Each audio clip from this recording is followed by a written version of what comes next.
Salut à toutes et à tous les amis, bienvenue dans cette nouvelle vidéo. J'espère que vous allez tous très bien. Moi ça va plutôt pas mal. Alors c'est l'automne, les feuilles commencent à tomber, il commence à faire un petit peu frais.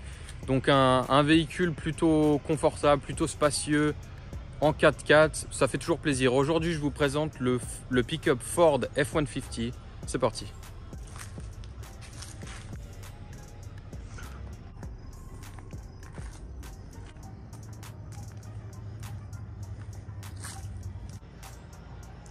Alors du coup le pick-up F-150 de chez Ford, donc c'est le pick-up le plus petit qu'ils proposent. Donc après il y a des F-250, 350 et ça va jusqu'en haut. C'est en fonction des besoins que vous avez. Donc ça c'est un F-150, comme vous voyez indiqué ici, en édition FX4 Off-Road, c'est marqué là. Donc celui-là, il est un petit peu surélevé par rapport aux autres. Il a une suspension spécifique et une apparence un peu plus sportive, on va dire. Et en termes de finition intérieure et globale, c'est un Lariat. Donc Lariat, c'est un des niveaux de finition les plus élevés pour les pick-up. Au-dessus, on a King Ranch qui est le top du top, on va dire, mais qui est un peu plus pour les grands-pères. Ça, c'est un peu plus sportif, voilà. Du coup, comme indiqué ici à l'arrière, il est équipé du moteur EcoBoost. Donc c'est un 3,6 litres V6 développant 375 chevaux et quasiment 639 Nm de couple. Donc ça marche plutôt bien. Après c'est un gros véhicule, hein, donc il faut bien ça. Celui-ci c'est oh ok les poils. Celui-ci c'est avec, alors en anglais on appelle ça un bed, un lit en gros.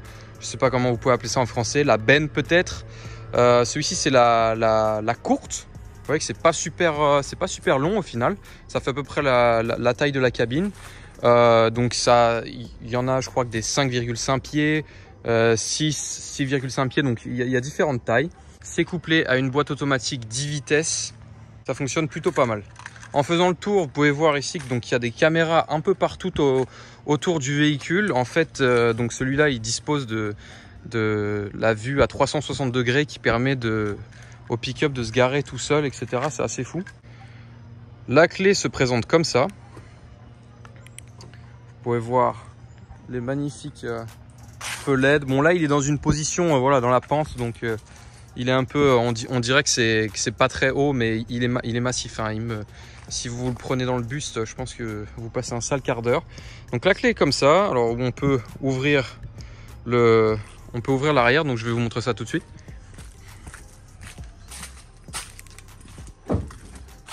Voilà, là bon, ça l'a déverrouillé, mais là comme il est dans la pente, il va pas s'ouvrir tout seul.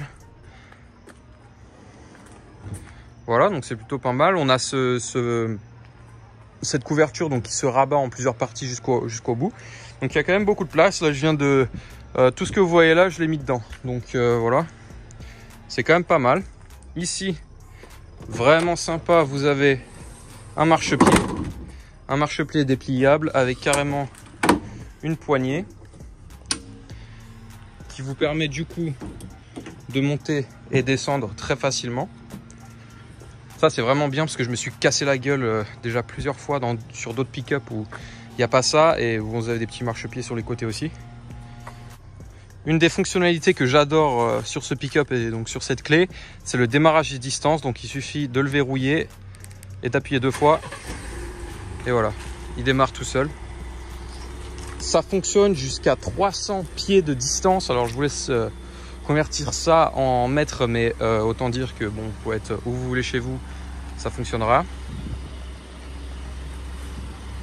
Je vais maintenant directement vous montrer l'intérieur. Donc vous avez les marchepieds électriques qui se déploient tout seul.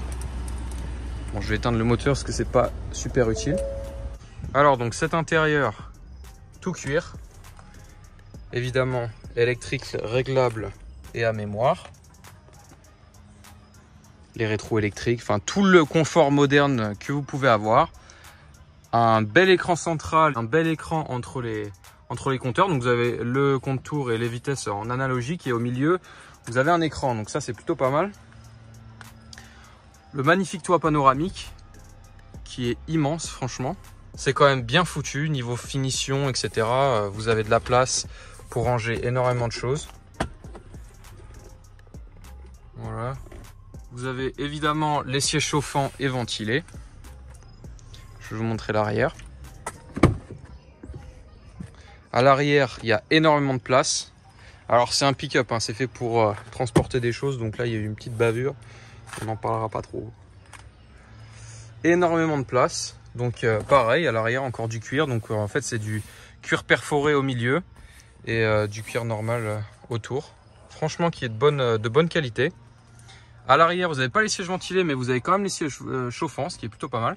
Ainsi que, du coup, vous avez prise USB et une petite... merde, non, dans le sens, une prise en fait comme à la maison. Donc ça vous permet de brancher vos appareils jusqu'à 400 watts, c'est plutôt pas mal. Le petit accoudoir central, classique, voilà. Vous profitez de ce grand espace et les lumières derrière vous. Voilà, là je pense que vous vous rendez un petit peu compte de la place. Un cuir étendu partout avec cette petite finition imitation carbone sympa. Pour les munitions, c'est en option uniquement pour au Mexique pour les sicarillos. Je vais monter ici pour vous montrer un peu l'espace qu'on a. Bon, moi je fais 1m80 et franchement je suis très bien. En sachant que le siège là il est reculé au max, hein, mais franchement je suis hyper bien, c'est ultra confortable à l'avant comme à l'arrière, ce qui est plutôt pas mal étant donné que de base, bon, un pick-up c'est censé être fait pour bosser quoi, pour transporter des choses et tout. Mais donc ça c'est un 5, bon j'allais dire 5 portes, ça c'est pas vraiment une porte, 4 portes du coup, 5 places, mais le confort est quand même au rendez-vous. Maintenant je vais vous montrer l'espace passager. Là c'est pareil, on a énormément de place, hein. Pareil, ici on a les sièges électriques. Bon, pas de mémoire pour le passager, il se démerde. Voilà, donc c'est un 2020 comme vous pouvez le voir. Donc en 4x4 évidemment, Super Crew c'est toute la place que vous avez à l'arrière et les 4 portes du coup. Donc on a l'EcoBoost et la boîte auto 10 vitesses qui est plutôt pas mal. Du coup, le tarif final de ce pick-up revient à 65 000 $. Donc en sachant que de base, il a 48 000 et il y a quand même quasiment 17 000 d'options. Ça tabasse un peu, hein, ça rase les options, elles sont pas... Évidemment, le moteur EcoBoost de 375 chevaux pardon, est en option. Alors, il y a une version encore plus vénère de 450 chevaux. Voilà, faut le savoir. Après, il y a des versions V8 aussi, évidemment. Mais du coup, l'avantage de ça, c'est que ça va pas trop consommer pour le véhicule que c'est. Un truc qui est sympa pour mettre encore plus de choses, c'est qu'en tirant sur cette petite languette, après, vous pouvez rabattre complètement la banquette arrière là-bas aussi. Et du coup, ça vous laisse... Alors, il y a des rangements en dessous là. Toujours plus de munitions, évidemment. Donc, vous pouvez mettre arme à feu, parapluie, coussin pour la nuque, tout ce que vous voulez, votre belle-mère. Juste en dessous, c'est pratique. Voilà.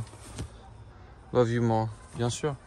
Je vais passer à l'intérieur et on va partir faire un petit test de conduite. Alors, du coup, évidemment, c'est un keyless go. Hein, donc, vous avez juste à appuyer là et puis ça démarre.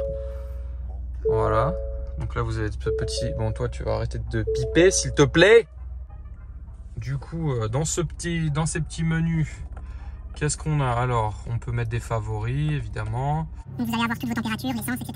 Vous pouvez voir évidemment votre... Eh oh! Bon là il pense qu'il n'y a plus d'essence parce qu'on est en pente, ça fait plaisir, je suis un peu con, c'est pas grave. Alors là on peut voir la consommation, qu'est-ce qu'on a d'autre? On peut voir l'historique de consommation, on peut voir voilà, le carré. Truc. Alors, donc ça, ah ouais, ça c'est assez ouf. On peut voir gauche-droite. Ils ont vraiment mis un accéléromètre, quoi. On peut voir à 100%. Et là, on peut voir quelle roue en temps réel donne de la traction. Ça, c'est plutôt ouf aussi. Ce véhicule peut vous garder dans votre ligne, en fait. Donc, vous l'activez là. Et il vous garde dans la ligne et c'est actif. C'est-à-dire qu'il met des coups de volant quand... il bip et il met des coups de volant quand vous vous écartez, donc ça c'est pas mal. On peut voir les caméras, donc là vous voyez qu'il a la vue à 360, ça c'est plutôt cool. Je sais pas si je peux faire quelque chose de bizarre, non. Ça c'est la vue avant. Bon évidemment si je mets la marche arrière, ça va me montrer la vue de derrière. Ah oui d'accord, je peux l'agrandir. Voilà, plutôt pas mal. Ici, on a encore une prise, voilà, ce petit effet carbone. Ça, franchement, c'est plutôt bien fait. Hein. Bon, et bah du coup, on va être parti. Je m'attache et on est parti. Ici, donc, vous avez un espace pour ranger vos lunettes, Les boutons pour ouvrir évidemment, ça c'est pour la fenêtre arrière. Pour le toit ouvrant, les lampes. Évidemment c'est équipé du HomeLink, donc vous pouvez ouvrir votre porte de garage à distance. Salut ma couille. Alors ici vous avez du coup le réglage des lumières et vous avez la possibilité de avancer ou reculer les pédales, ça c'est pas mal. Frein à main électronique évidemment, et puis c'est tout.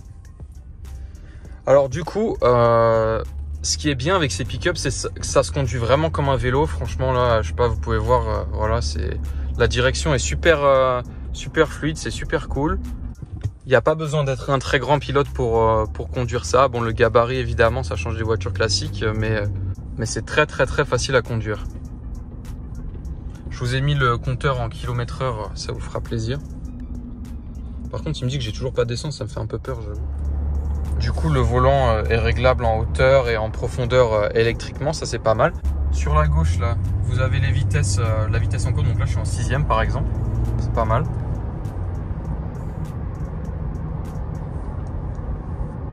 Vous avez également la possibilité de vous mettre en mode manuel et de passer les rapports du coup avec ces deux petits boutons. Ici, vous pouvez changer les modes, vous mettre en. Donc là, on voit qu'on est en 2 roues motrices. Vous pouvez vous mettre en 4x4 automatique, 4x4 low, 4x4 high. Alors là, faut pas déconner, c'est quand même un vrai 4x4 du coup. Par exemple, sur la Mercedes, ça reste un 4 roues motrices, mais c'est adaptatif. Mais là, c'est un vrai 4x4. C'est-à-dire que si vous vous mettez en 4 roues motrices, vous pouvez carrément endommager la transmission et tous les trains roulants parce que ça va être trop. Il y aura trop d'adhérence en fait. Nous c'est exactement ça sur le Lincoln. Au début moi je connaissais pas, j'ai mis en 4x4, je me suis dit je préfère rouler en 4x4, ça tient mieux la route. Sauf qu'en fait non, ça fait des grincements. Je sais pas si vous avez déjà été dans un véhicule 4 roues motrices, je sais pas, peut-être des années 90 ou quoi, assez ancien. Quand vous tournez à angle droit ou presque, ça grince, c'est pas bon quoi. Et justement c'est parce qu'il y a trop d'adhérence. Et donc par exemple là sur un sol qui est sec, si je le mets en 4x4, en fait ça adhère trop. Donc après du coup par exemple les différents modes, donc ça va être soit si on est dans la boue, dans l'herbe, et après si c'est vraiment la merde on peut le mettre à fond, si on est dans la neige ou quoi par exemple. Mais du coup là ça sert à rien de se mettre en 4x4 tant que la route est sèche. S'il pleut, on peut le mettre en 4x4 automatique à la limite, ça fonctionnera bien, mais pas au-dessus. Donc là, si je me laisse aller dans une ligne tout seul, par exemple comme ça, voilà. Là, ça braque tout seul et ça me remet droit.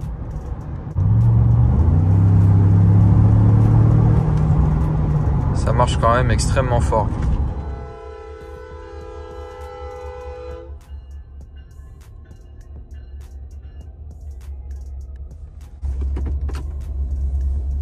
Là, je vais faire demi-tour parce que sinon, je vais être bloqué ici pendant 2 ans.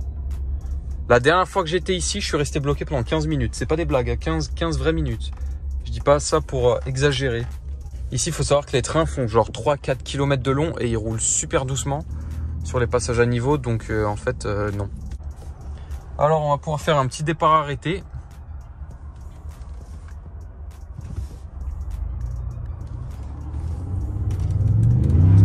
Ça patine.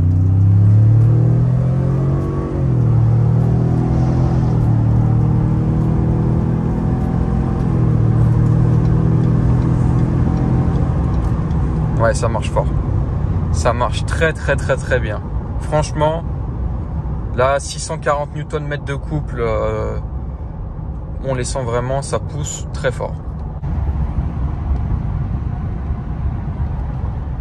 Voilà, franchement, au niveau de l'essai routier, je pense qu'on a à peu près fait le tour. Ça fonctionne très bien, ça marche fort, c'est rapide.